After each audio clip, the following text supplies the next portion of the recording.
Hello, this is Christian Okoye, former Kansas City Chiefs. You are listening to Grilling Truth.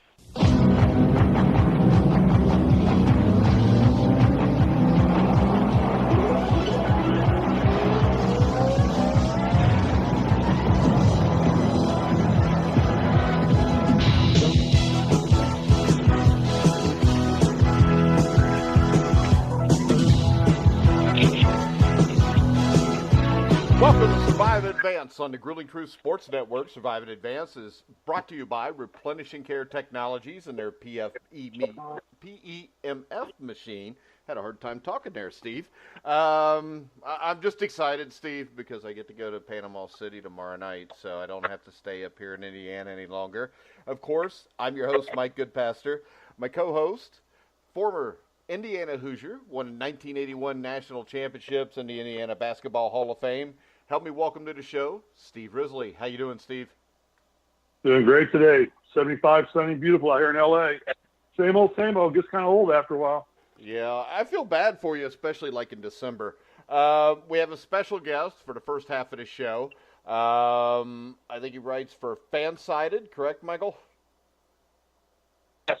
I actually write for Fansided.com and NFLZone.com. They're both of the Fansided network, but yes. All right, so help me welcome to the show, Michael Pallas. How you doing tonight, Michael? All right, how are you? All right, and let's face it, the reason we did this show is I hate to type, Michael. We were arguing about your claim today. I'll let you tell everybody what your prediction for the season for the New York Jets is, and then we'll just kind of talk about it. I believe that the Jets are going to win the AFC East this year. Not in the future, this season. And it's mostly because of the quarterback, but partially due to the defense. All right, so it also would have to be due to the New England Patriots not being as good? Right, on the defensive side of the ball. Okay.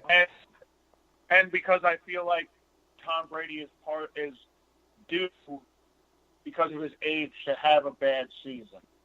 Yeah. Because Father Time is undefeated.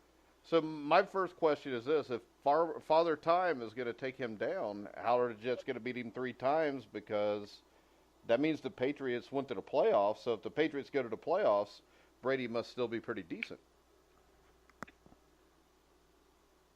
Well, the AFC is a little weak this year also. So I don't have them finishing in like 3rd or 4th in the AFC East. I actually have the Jets beating them on the last game of the season to win the division. Yeah. So I have them both finishing 11-5, but because the Jets beat them twice, they win the division. So what is it when you see Sam Darnold that makes you think as a rookie he can take the Jets to, I guess, at least the AFC Championship game?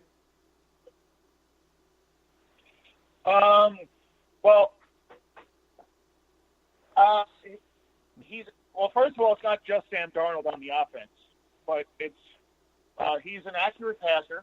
I know he has some footwork issues and some fumbling problems, and those can be corrected. And I had to look up some of my old work and some old stats that I dug up, but according to Pro Football Focus, last season. Now, this is going to surprise everyone, considering the Jets' wide receiver core was a little limited last year. Last year, for the entire season, the Jets' receivers and tight ends and running backs dropped 22 passes.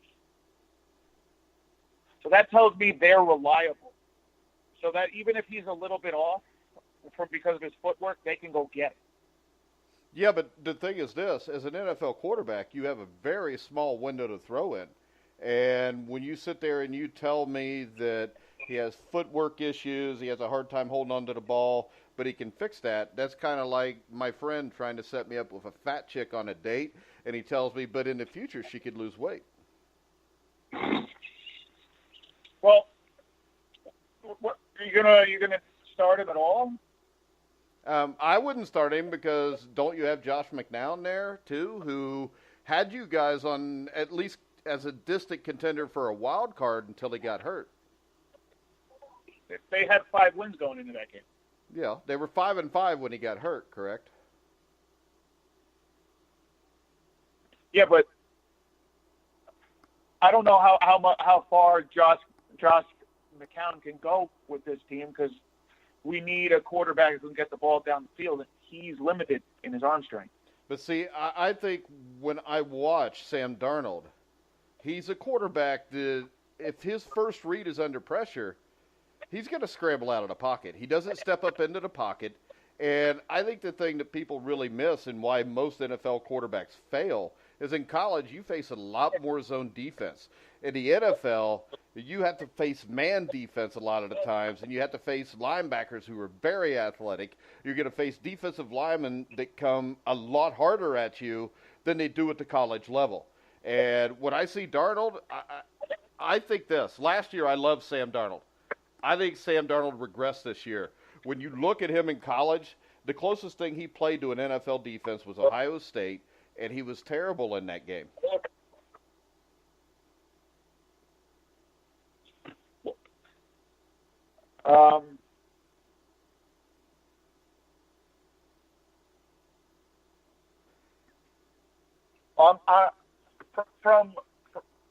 From a Jet standpoint, anyway, the short fields he might get. Well, might.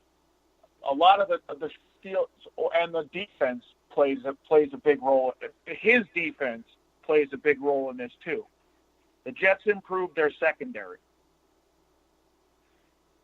and from a secondary standpoint, that is why the Jets struggled in the pass rush last year because they couldn't cover. Yeah, but when we were sitting here and you started this conversation, the first thing you brought up was they were going to win because of Sam Darnold and a little bit because of the defense. Right. When I look at, go ahead. But you're going to give the credit, even though the defense is going to play a huge role in the field position. You're going to give the credit to the quarterback for scoring. That's just the way it is. Well, see, I'm not, because no matter where you give it, the most important thing for a quarterback is to be really good in the red zone. And what do you think, Michael, makes a great quarterback in the red zone?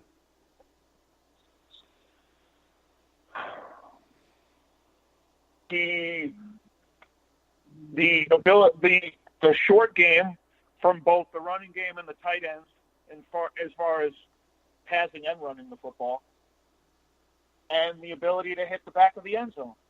Well, see, I think this. I think the most important thing to being a red zone quarterback is your ability to have good feet and to make good decisions. And the two biggest things that are questioned with him are those two things. And you talk about making a throw in the back of the end zone. I mean,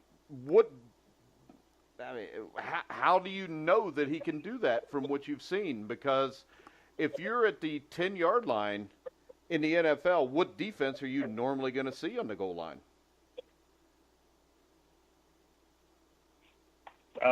Zone? You're going to see 5 across because you put guys 5 across and you make a quarterback throw into really small areas, or you make them try to throw it up high. The problem about throwing in really small areas is if you don't have good feet, your eyes and your feet for a quarterback have to be in sync. His aren't. So how are we going to throw the ball in a half-yard wide pocket with people coming at him? My thing is this. I think Sam Darnold, 4 or 5 years from now, could have the Jets in the Super Bowl because of Sam Darnold. But I think when I also look at this, the other thing I look at is the coaching.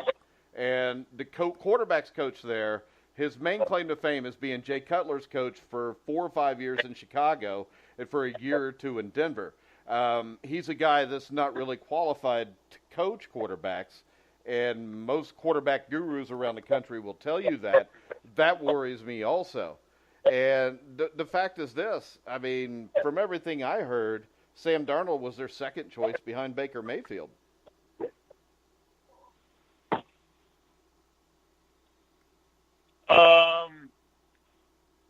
according to what I've read and heard, they lucked into Sam because they wanted Sam Darnold the whole time, and Cleveland unexpectedly took Baker Mayfield. Yeah, and I think the reason they took Baker Mayfield is he's more ready to play right now in the NFL if you look at his decision-making. Why are they starting Taylor? Huh? Why are they starting Taylor? They're starting Or Taylor. at least why are they... But they're starting Taylor because they're smart enough to know that Tyrod Taylor got a team to the playoffs last year, and they could sit Baker Mayfield and let him learn. But the other thing we don't know is this. We don't know who they're starting week one. We know who they're starting training camp with. If Baker Mayfield comes out and blows them away, Baker Mayfield will be the starter. Baker Mayfield's problem is he's with a really bad coaching staff. I think Todd Bowles is a really good coach with the Jets. I question the offensive coordinator. And when I look at this, Sam Darnold is a guy that needs to be coached yet. And I don't think there's anybody that knows a whole lot about quarterbacks that looks at him and doesn't think that ball security is a huge thing. He has a long release. When you're looking for an NFL quarterback or any kind of quarterback at a high level, you cannot have an elongated release. And he does. And that elongated release is why he turns the ball over. That's simple. The elongated release comes because he takes his left hand off the ball too soon. So he's got to bring the ball from a foot and a half in front of his face, bring it all the way back with only one hand on it, and throw the ball. So to change his mechanics, you've got to fix a lot of things all at once that's muscle memory with him, and I don't think it's going to be that easy.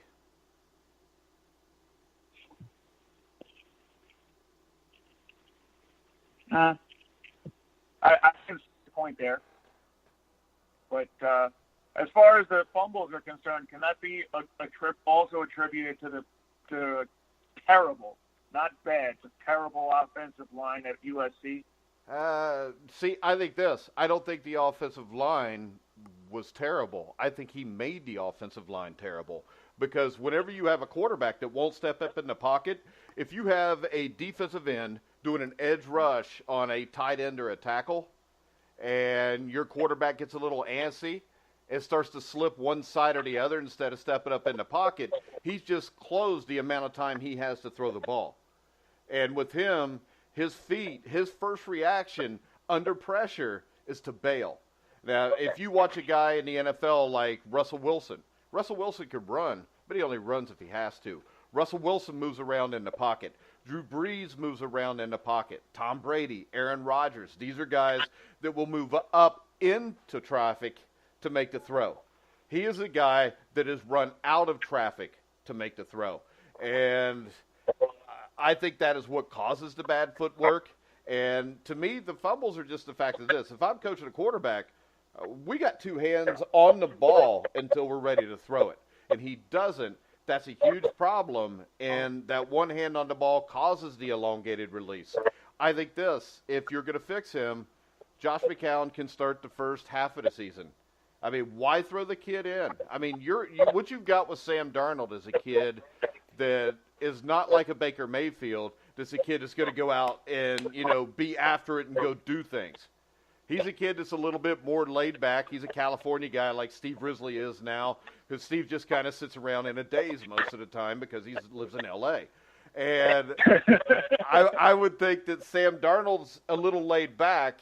And I think Sam Darnold playing in the Northeast, where you're going to have bad weather, you're going to have angry fans, and you have enormous expectations with Jets fans, because they haven't won anything since 1968, Super Bowl III, that I think all this added up, I think it's really unfair to throw it all on him at once. And I'm the kind of guy that thinks it's usually best to just start the guy.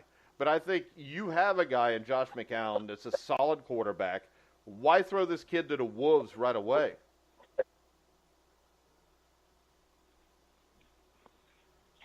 And the thing is this, if your defense is that good, Josh McCown can play good enough to get you to the playoffs.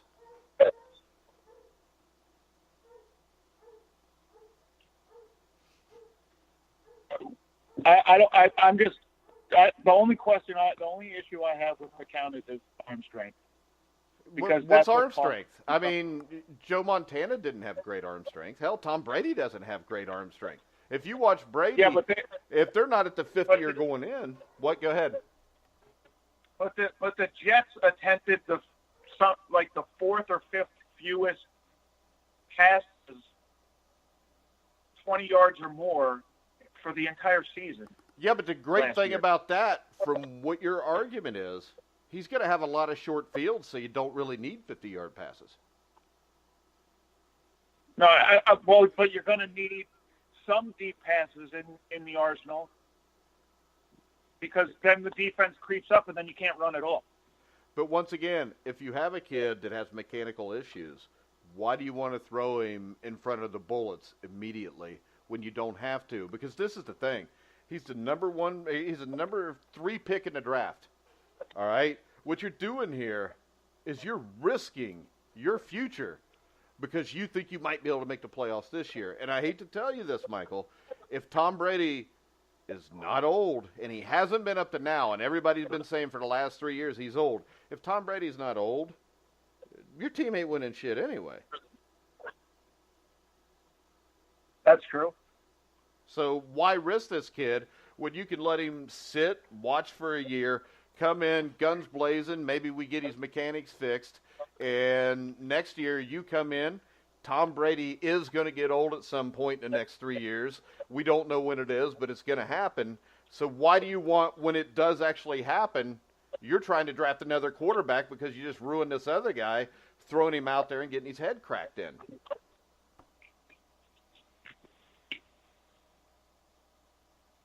But I've seen it work. I've seen it fail either way. So yeah, but I don't think you can give me a rookie quarterback who has ball security issues, who has a long release, and has poor decision making that has come into the NFL and won right away. Now, I will tell you this. The other bad thing is this. There's not too many guys that have ever come into the NFL like that have worked out. I mean, Ryan Leaf was that. Now, obviously, Sam Darnold's not a dipshit like Ryan Leaf, so maybe he can turn into a decent quarterback. But I think this. I think overall, I think everybody that picked a quarterback in the first round this year is probably going to be disappointed with what they get because they shouldn't have picked him that quickly. When should they have picked him then? Pick him when you should. I mean, why do you – I mean, this is the thing. NFL teams are so desperate for a franchise quarterback that they'll reach on guys. And if 4 guys are selected every year in the first round of the NFL draft, usually 3 of them are bust. So why do you want to do that? I mean, you can draft – I mean, the greatest 2 quarterbacks I've ever seen were Joe Montana and Tom Brady. They were picked in the 3rd round and the 6th round. So this is the thing. Tom Brady was picked in the 6th round by mistake. Obviously, he should have been picked higher. But nobody knew that because this is the thing. And today, when I asked you what you based your Sam Darnold stuff on, you said you read scouting reports. The scouting reports are all those guys that didn't pick Tom Brady earlier. They're all those guys that didn't pick Joe Montana earlier. You know, Johnny Unitas was a guy drafted in like the 19th round. Kenny Anderson was drafted in the 3rd round. I mean, if you look at it, and you look at the 10 greatest quarterbacks of all time, at least half of them weren't even near first-round picks. So the big thing here, if you're an NFL team, is you got to have people that evaluate talent. And the problem is this. Most of these guys, and I've met a ton of NFL scouts being at pro days when I coached arena football and stuff, most of these guys are 5'6". They weigh 280 pounds. They've never played a down of football in their lives, but their uncle knows the owner.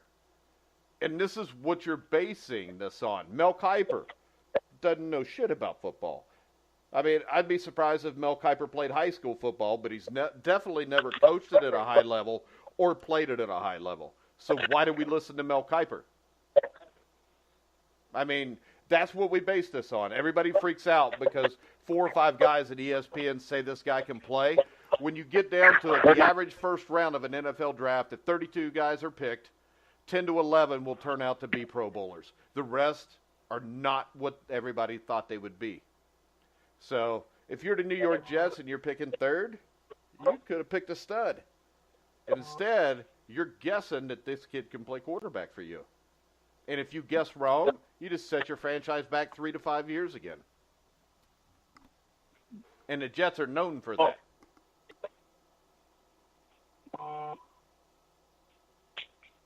But, all right, Michael, I want to thank you for coming in. You can tell everybody where they can read your articles or listen to any podcast you have before we let you go.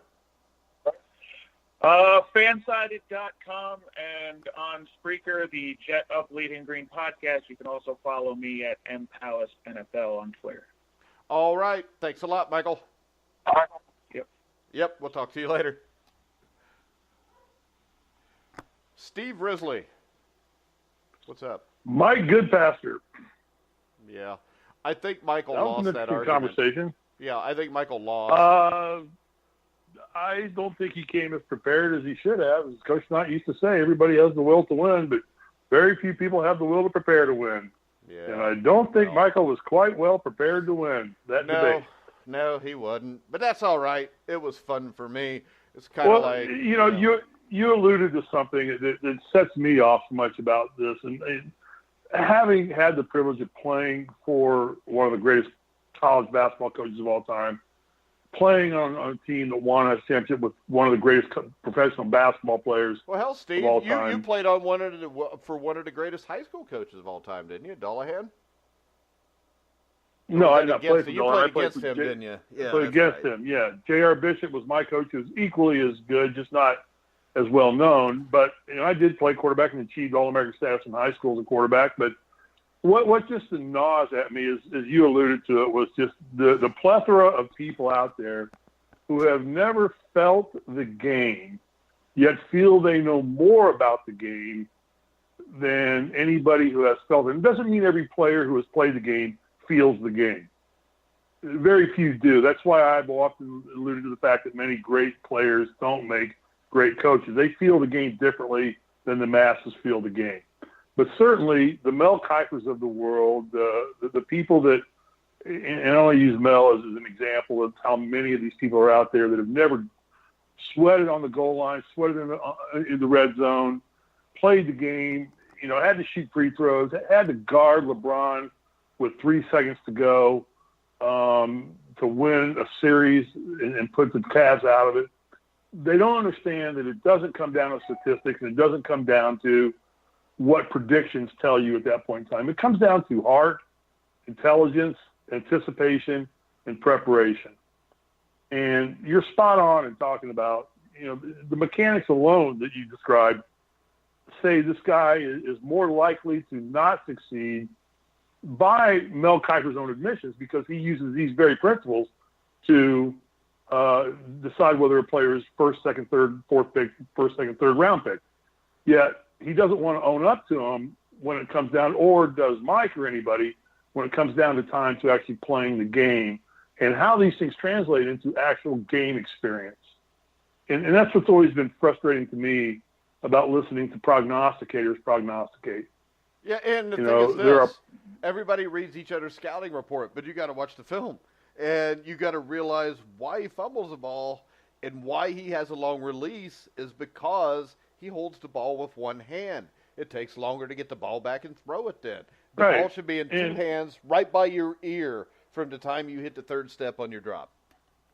And I can guarantee you, when you brought that argument up to Mike, he never even thought about that aspect of it.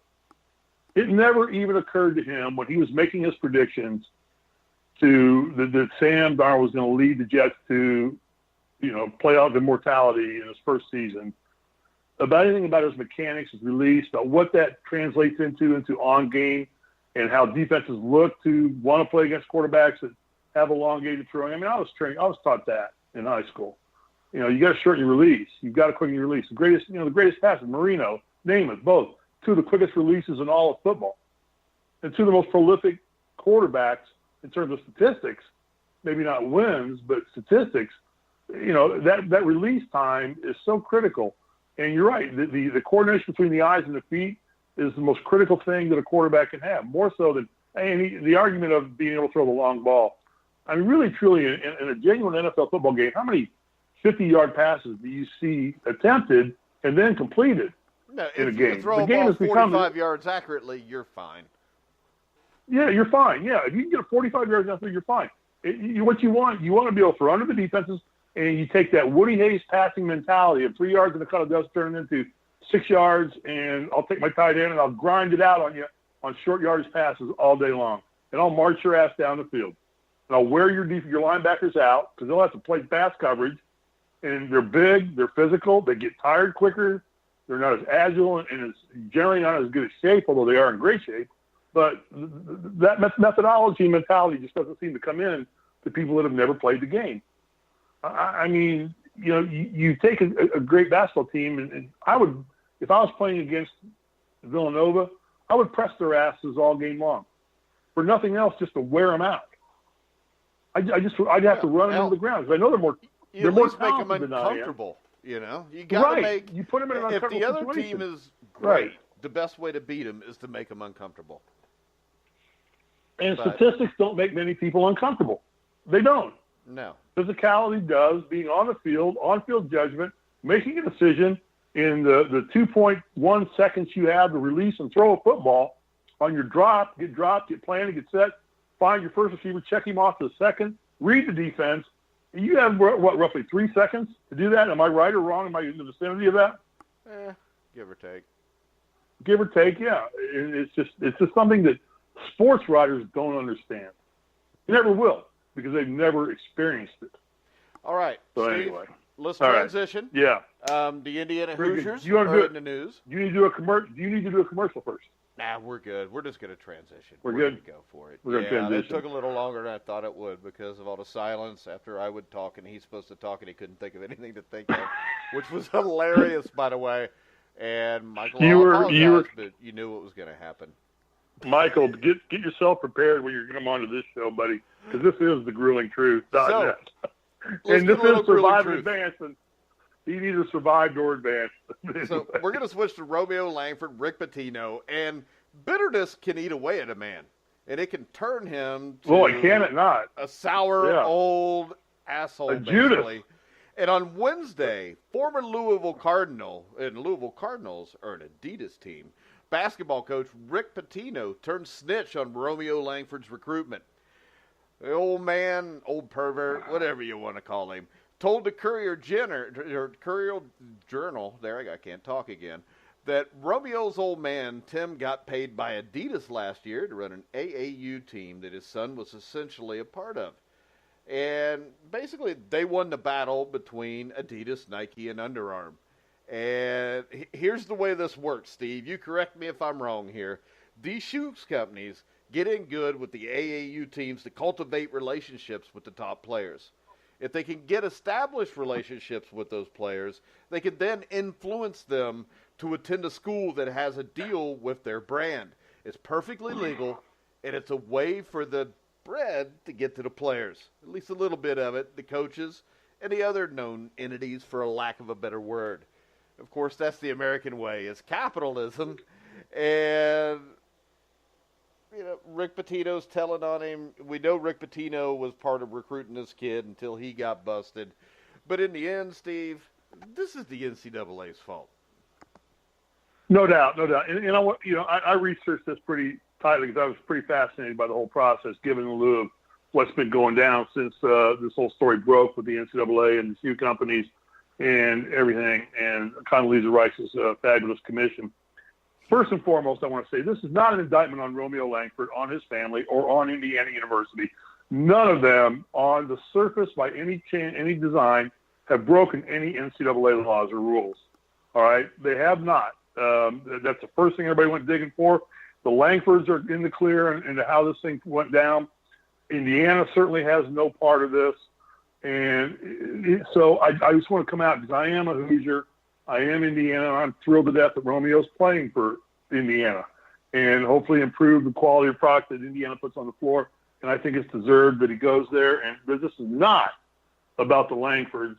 And they become a victim here into how this process works. When you ask about the shoe companies, they don't try to align themselves with AAU. They run AAU. The gold tier level of most of these programs are pretty much all dictated by Nike, Under Armour, and Adidas. And they pretty well all run their own leagues, their own camps. They vehemently try and get players into their camp in intent, start recruiting these kids as early as junior high or earlier, of getting them into their AAU program. Most of these AAU programs run anywhere from a U13, which is 13 and under, all the way up to a U17, which is your senior year or the year before you go into college. And they run this entire gamut of programs. So they've got you in their system. It's almost like a feeder system for the colleges that they solicit for business and get the schools intertwined with their shoe company.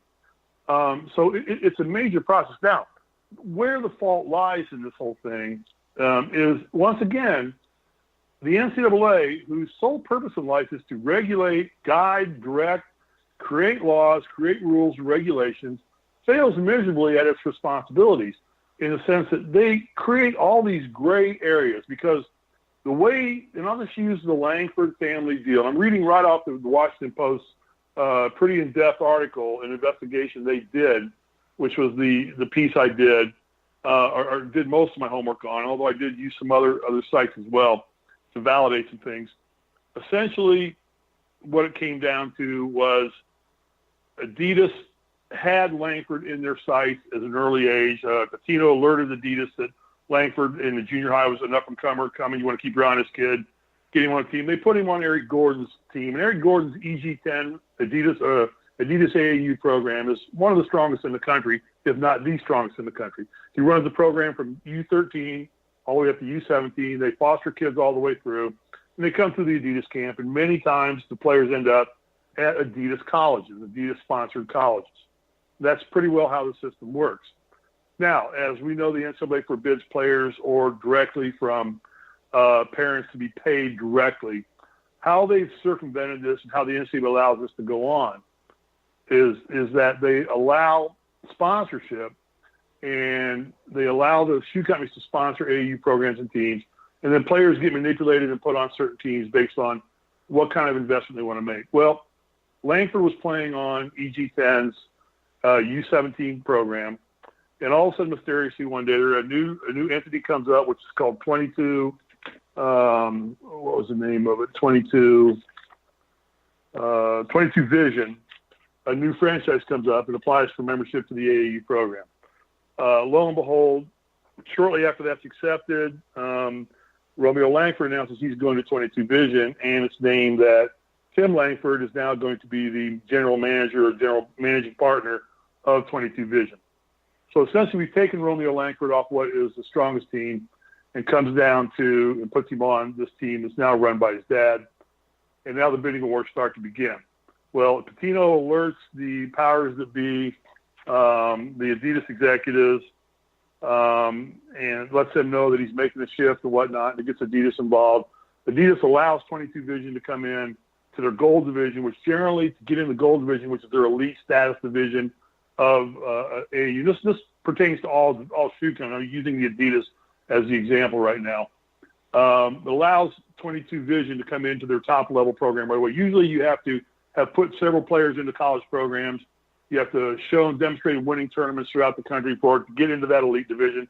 Mostly they require you to bring a total program into place, U13 to U17, and 22 Vision only forms one team, 17U, which is the team that Romeo's playing on. So in essence, Romeo leaves all of his friends and teammates that he has on EG10 and takes off and now forms his own team with his dad as general managing partner. Now, what the NCAA in their gray area says that these colleges, they allow the parents to be involved as coaches or partners as long as they're not directly paid, but it goes to the team program of 22 Vision. Okay, so they claim the amounts given to these types of programs are anywhere from $100,000 to $150,000, and that's for expenses, travel expenses, tournament entry fees across the country. It's estimated by the Washington Post that around $75,000 of that is used for the summer campaign to take players to and from tournaments and get them involved at various events and to promote the Adidas brand and whatnot in their own tournaments.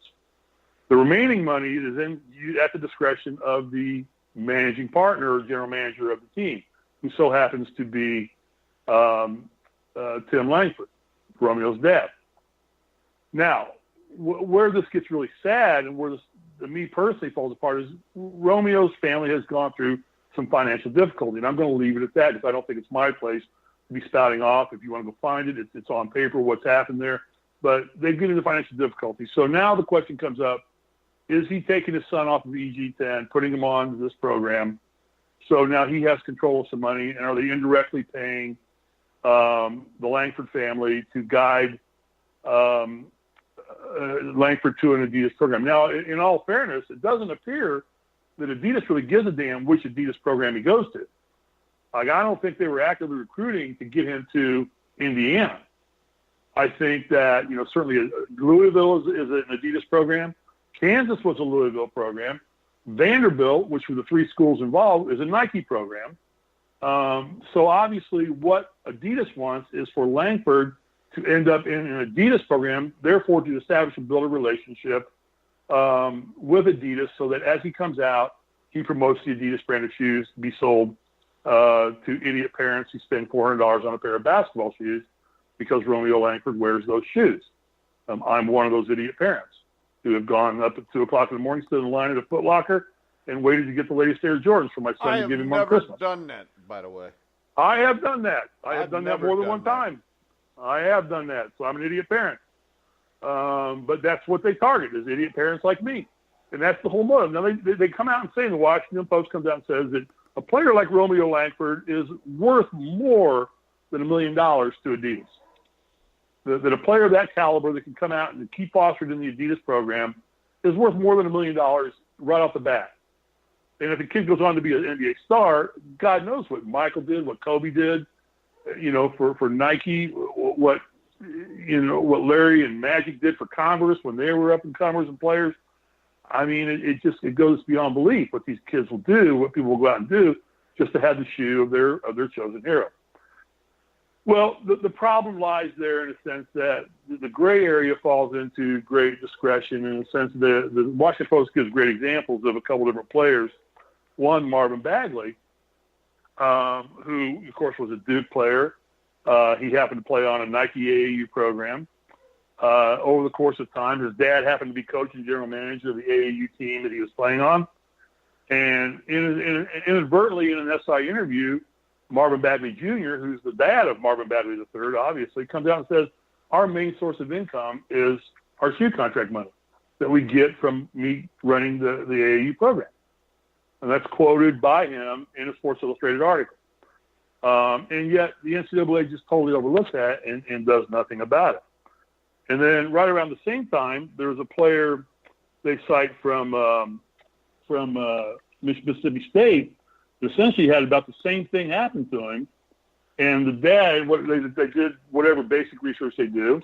They came out and they said that they could not account for all of the money. The player, and I'm trying to find his name. I had it written down here. Nonetheless, I'll get it here in a second. But the player basically was suspended for a year because his father was managing partner of the team, yet they could not account for all the money that Adidas or Nike had thrown up front to them and given them. Now, is there favoritism there shown toward the elite programs such as Louisville, Indiana, Kentucky, Duke, and the lesser programs, are they the ones that slap on the wrist? The NCAA comes out and says, we're policing it. We're taking Mississippi State, and we're punishing them for doing this. Yet they let this stuff go slide with the big-name programs. What this looks like with Langford, unfortunately for Indiana and for the Langford family, it looks like shit. And this may be one of those times when, even though it looks like shit and it smells like shit, it's probably not shit because it's the rules that are established in the NCAA. But it directs back to the problem that I have with the NCAA and their absolute inability to police and regulate the very tasks that they're charged with doing. And that's keeping the sport clean, keeping it amateur. And if they really want the Rice Foundation or the Rice Board says they should do, they do a pathetic job of doing it because they come out and they just allow this to go on because they do not want to lose Nike, Adidas, and Reebok or Under Armour as sponsors. The teams I heard, Kentucky was in the running. Other teams, UCLA was in the running. All these teams were mentioned about Langford until it came down to Adidas coming on board. And UCLA was actually, my understanding was by this article, that Langford was being heavily pushed toward UCLA until mysteriously UCLA decided to leave Adidas and sign with Under Armour. And all of a sudden now UCLA just drops quickly out of the picture. So maybe the question was Vanderbilt ever really a factor in this decision, or was it just a smokescreen to try and keep things honest and above board, looking on paper? Yeah. Probably. And I'll tell you, probably Vanderbilt. The thing that bugs me the most is Rick Pitino, though, because this is a man that should be ashamed of himself for throwing this family and this kid under the bus. He got his ass caught. I agree entirely. Pitino got caught. He's like the dude that's playing hide and go seek when you're a kid, and his leg is sticking out of the bushes and he gets caught, and then he tells everybody else hiding in the bushes with him, "Hey man, we got caught." No, your ass got caught, and he's a despicable human being, anyways. And I mean, Louisville is better off without him. I think Kentucky's better off without him. Everybody that's lost him, whether it's the Knicks or whoever that had him, are all better off with him because he's a miserable person. He's become that, unfortunately. At one time, he was a great basketball coach, but unfortunately, he's succumbed to the glitz and glamour of the dollar. And basically, how this transpired was Pitino, in his infinite idiocracy, keeps the text messages between Adidas and himself. One of the Adidas people was being indicted right now by the Justice Department for wiretapping fraud and for the action that the whole thing is being explored about. And he keeps them all. And in the context of the text messages, the Washington Post reports, it comes out that Rick Pitino, once they became under investigation, he knew that he had lost Langford, that he wasn't going to go. So he goes to Adidas and said, "Look, we don't want to lose Langford out of the Adidas family, but just get him away from me." As he starts to be investigated, if he's not going to come to Louisville, I don't want him going somewhere where he can hurt me. So get him away from our division, our conference, our area, and everything. Okay, so he starts trying to protect his own turf. That unfortunately the hammer finally falls heavily on Pitino, and he's out anyway. But I think, when there's no honor among thieves, it's a bad thing. At least have the dignity to respect each other, that you're all thieves and you're all taking money. So this is just, again, it is not about the Langfords. God bless them. The kid probably just really, truly just wants to go play basketball. And let's face it, Indiana University's already selling these jerseys, so they're already making money off of him. Indiana has already, whatever they're going to pay for Langford's year or 2 years at Indiana, they have already covered his scholarship 100 times over. Yeah. Through jersey sales, ticket sales, event plan. I mean, he has more than covered. Anything that he brings into Indiana, whether he's there 1 year or 2 years, is now just gravy. And if he continues to win, they win the Big Ten, they win the tournament, they get hot, they get in the dance, they start getting money there. That's just more gravy that this young man has brought into it. And what's he get for it? He gets the grief of his family's personal finances being thrown to the world. Yeah. He gets now put in this light to where he's cheating when he's not cheating. He's absolutely not cheating. His father's cheating. His father had ulterior motives. His father is gaming the system like the NCAA allows people to their discretion. Everybody literally does do this too. Right. Everybody does it. You can go on and cite examples of, and I use Langford just because it's the latest example. This Marvin Bagley deal is the whole exact same thing. And, at Duke. And, God, we're not going to punish Krzyzewski. He is the poster child of NCAA coaches. Duke is Duke. They can do no wrong. Krzyzewski can do no wrong. Izzo. Any player who goes there is a rock. Izzo's in that same camp. He's a Nike boy. He's Nike's poster child. They all the shoe companies have their poster child. there's some point there's going to have to be some regulation that is going to prohibit the shoe companies from being able to have influence. And in my language, if you want to fix things, you make it black and white. You don't make it gray. You cross this line, you are done. There is no, well, that's kind of, iffy, stiffy.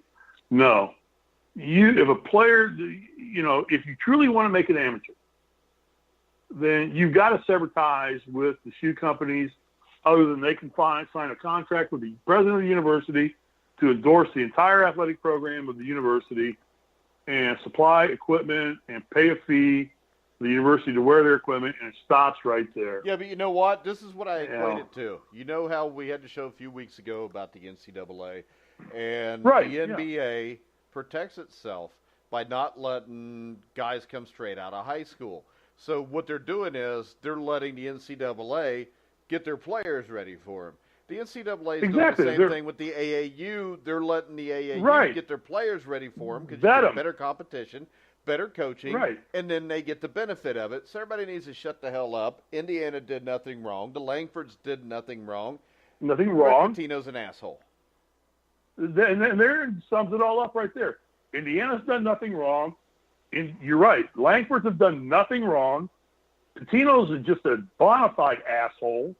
And the NCAA's got their heads so far up Pitino's ass, or any likeness of it, or in their own asses, that they don't even have a clue what's happening to them. They're reactionary. The NCAA reacts to everything. They are not a proactive organization. They claim to be proactive, but they're not proactive. If they're proactive, you lay the laws down front. You don't sit there and pass judgment after they've happened when you can predict what's going to happen. Yeah. Well, they know this is going on every year. The only reason it's brought up is because Rick Pitino stuck his head out of whoever's ass right now. Yeah. Pitino's going to be the Judas to this whole thing. He's the one who's going to come up and start ratting on everybody. Because, and frankly, if I was the NCAA, I would just say Pitino will never have a license to coach in the NCAA sanctioned event ever again. He's done. Yeah, for what he's done at that university. Somewhere. Oh yeah, no, he will. He'll come back coaching, and he'll probably win again. He's a good coach. I guess he's a good coach when you can buy players. Yeah, he's a good buyer of players. I mean, but the problem is this: he could buy players in the NBA, and he failed there. Well, you can't really buy players. The general managers buy players, and the owners buy players in the NBA. What I'm saying is, though, his players were bought for him. He had Patrick Ewing. He had a loaded team, and he got beat. And he came wrong. Yeah, but put it like this: it's a lot easier. It's a lot easier to BS an 18, 19, 20-year-old kid than it is to BS a grown man who makes more money than you do. And I go back to my same theory: is that you find a way to profit share with the players, and you put the IRS in charge of all this, and let the IRS police it. Because you know what, the IRS finds this money that a general manager of an AAU team can get $150,000 from Adidas, and then spend what he wants to on the team, and then pocket the rest as paying himself a salary. Is that being declared as tax money or what? How's that? Because immediately 22 Vision was put into a nonprofit organization status under the name of Family Providers. They got a nonprofit executive, they got a P.O. box out of Louisville, a non-entity that's never had any function other than to serve as a liaison or go-between to 22 Vision and Adidas. Basically, the money goes in there. It's a nonprofit. So again, and so now does Tim Langford pocket this money or any part of it or not? Maybe Tim claims he took no money. Tim claims he never paid himself a salary or anything. I'm going to stick with Tim and say, I'm going to give you the benefit of the doubt. Maybe it's me being a Hoosier and want to believe it. Maybe I'm being naive as hell. But Bagley comes out and says it was the main source of income for our family. What Nike was paying our AAU program that Marvin Bagley III played on, that was the main source of our income for our family. All right, now, is that declared as taxable income? Is it all declared? Is part of it declared? Give it to the IRS. Those guys don't miss a penny. My guess with the NCAA They don't want it to go to the IRS. This will just disappear in a few days. Much like the investigation. What have we heard since preceding that? We haven't heard a word about it. We got the report on the 53-page bullshit report on from Congress Legal Rights Commission from the FBI. Never heard a word from them. Guess who's going to be sitting on the front row of the Final Four the next few years? Condoleezza Rice. A lot of FBI agents. I think she already does, though. All right, Steve. I think Condoleezza. That's it. That's my story. It's just another frustrating chapter of the fact that someday these presidents' universities are going to have to realize that it's eventually going to trickle down to the integrity of the universities. Right now, it's just the integrity of the NCAA and the integrity of college athletics. It's eventually going to start matriculating itself down to matriculating. That's a great word. And that's a big word for a former IU basketball player to use, isn't it? Word. It's an awesome word for me to use. I'm proud of that word. Anyway, it's going to matriculate down to the universities. And when the universities start getting a bad eye because Louisville now is known constantly as a cheating university, the connotation there is not how you want to present yourself when you're trying to drive normal tuition-paying, God-fearing students and parents into your university. And eventually the NCAA the university president get a hold of this thing, and they're going to clean house. But in the meantime, this shit's just going to continue to go on, and nothing's going to be done about it. The shoe companies are far too powerful. And with that, I'm going to say goodnight, Mike. All right, guys. I would remind you can follow The Grueling Truth at Twitter, at Grueling Truth. You can follow Survive in Advance by searching Survive in Advance at Twitter or looking up at Surviving the Magic. Mike, we have big news. We have big news. What? Come to our website. Stay tuned. We are now going to offer you your chance to purchase a Grueling Truth T-shirt. Yes, we are actually putting T-shirts on our website for you to purchase. Well, I have bought one. Mike, have you bought one, Mike? Hold on here. Let me explain everybody how this works. There will be a link that takes you to Cincy Shirts. Cincy Shirts is a company in Cincinnati, Ohio, who does a massive amount of business. Josh Sneed, who's a comedian, has been on Comedy Central, runs the company. So within the next 2 weeks, as soon as we get the design and logo to them, you'll be able to buy a Grueling Truth shirt. Maybe we'll get a picture with Steve Risley on it. So if you go to the bathroom and you run out of toilet paper, there you go. Usually I make that joke with terrible towels. Or what you could do is we could send you a written document of Michael Pallas' argument of why Sam Darnold is going to beat the New England Patriots 3 times this year, and you can wipe your ass with that, the way I did tonight. Go easy, be nice. Remember, be nice. I will be in Panama City Beach, Florida, starting Saturday with my beautiful wife, who we are getting ready to celebrate our 1996 to 22nd wedding anniversary. Congratulations. So we are going, well, I mean, it's congratulations that I tricked her this long, because as my best friend used to say to her, and this was after we first got married, you have to be a saint to put up with him. So for what it's worth, we will be back a week from this coming Sunday. That would be, I believe, May the 27th, be 8 o'clock Eastern Time. We don't know what the topics are, but Steve will come up with something interesting. I want to thank Michael Pallas for coming on the show tonight and letting me beat him up like a punching bag. It's always fun. Easy. If anybody out there wants to debate me about anything, let me know. Or you can debate Steve. I debate him all the time. And you lose repeatedly. He's a pussycat. We have the audio of it. But I just like to argue. So I take it the fact that you don't trust me to do my own show while you're gone. So you're shutting me down for a week. I don't trust you to be able to figure out how to run the Spreaker. There you go. See, there you go. So I guess I get a week's vacation. Yeah, even though I'm already living in vacation land. Last night I had to explain it to Jeremiah so we could continue the Inside Boxing weekly show. And it took a while. And Jeremiah is a younger guy, unlike us, so he knows some things about computers. And my problem is this. When I'm telling somebody how to do something, And if they're not keeping up, I get really impatient. I get impatient with everything, but so that's what it is. And really, you wouldn't want to do this without me anyway, Steve. I wouldn't. I would not have as much fun. There's no doubt about it. But I may call Mike up and have a legitimate debate with Mike. So give him a chance to talk. Which Mike are you talking about? The one that Mike with the Jets. The one that's quiet for 20 seconds while he's trying to figure out what he's going to say next. I think he was having phone problems. Yeah, I don't go think easy, that's what the problem was. But we won't get guests. We won't get guests. Hey, again, I'll leave with this.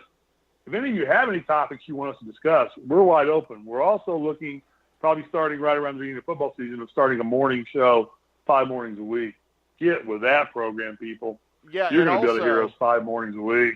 Also, we've added a ton of content in the last week or two for all sports. Yes. If you're out there and you think you can write, you can send it to us at thegruelingtruth@gmail.com. If we like it, you're writing for us. If you want to do a podcast, send us a link to the podcast you're already doing, or throw us an idea for something you want to do with a podcast, and we'll take a look at it. And, I mean, this is what we want. We don't want to buy talent. We want to develop talent.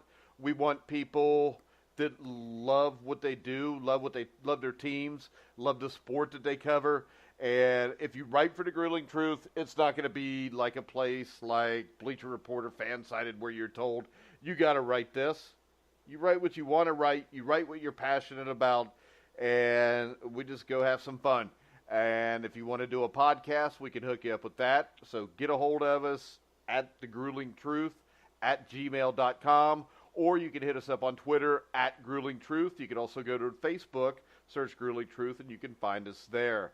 Remember, you can hear all of our shows on iHeartRadio, iTunes, TuneIn, Spreaker, and Stitcher, and anywhere else you find sports podcasts. So for Steve Risley, I'm Mike Goodpaster. You've been listening to The Grueling Truth, where the legends speak.